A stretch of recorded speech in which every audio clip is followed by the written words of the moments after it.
I am curious what guidelines and resources you use in a somewhat gray area of medicine. I'm interested in this space as well. Are you going to incorporate these topics to Curbsiders? So Garrett is specifically talking about your move into sort of longevity medicine, sort of more so-called lifestyle medicine. You've made the big switch into private practice, and you're doing all kinds of exciting and sort of novel things. So, what are you going to be doing? And what guidelines are you incorporating, or how are you thinking about this sort of holistically? It's a great question. I know lots of people are curious about this. Yeah. I am trying to stay very firmly inside the guidelines of like what is evidence based.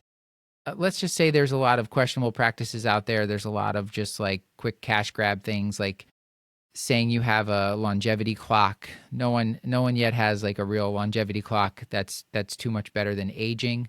So really focus on evidence based stuff: sleep, fitness, nutrition, emotional health, and metabolic health. And we're prescribing exercise.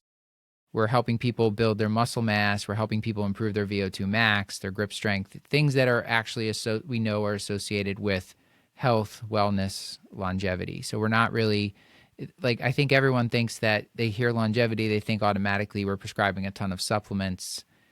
That's really not the case. Most of what we're doing is like really putting together a lifestyle plan for people, and then tracking things over time. And I think some of the tools that we since I'm working in a fitness center, we can do VO2 max testing. We can test people's strength and mobility and stability, and we can monitor their body composition and really make sure that that's improving in the way they want it to get them healthy. So it's been fun to learn about this stuff, but most of it is very practical, and it's just being in a place where I have the people around me to help like actually support people to do this. And we have a different focus than primary care. I know primary care talks to people about this stuff, but we're just not really trained, and we just didn't have the model. We didn't have everything in place to make this happen. So that's what we're trying to do in the new practice. And I hope you don't mind saying that.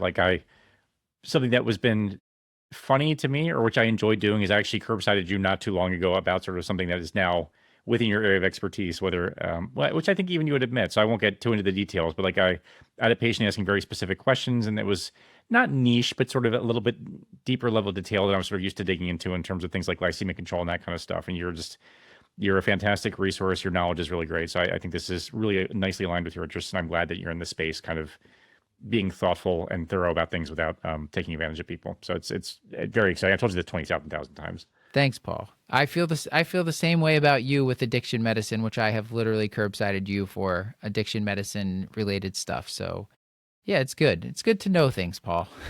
It turns out. But we will be doing episodes exploring this area of interest. So stay tuned for that.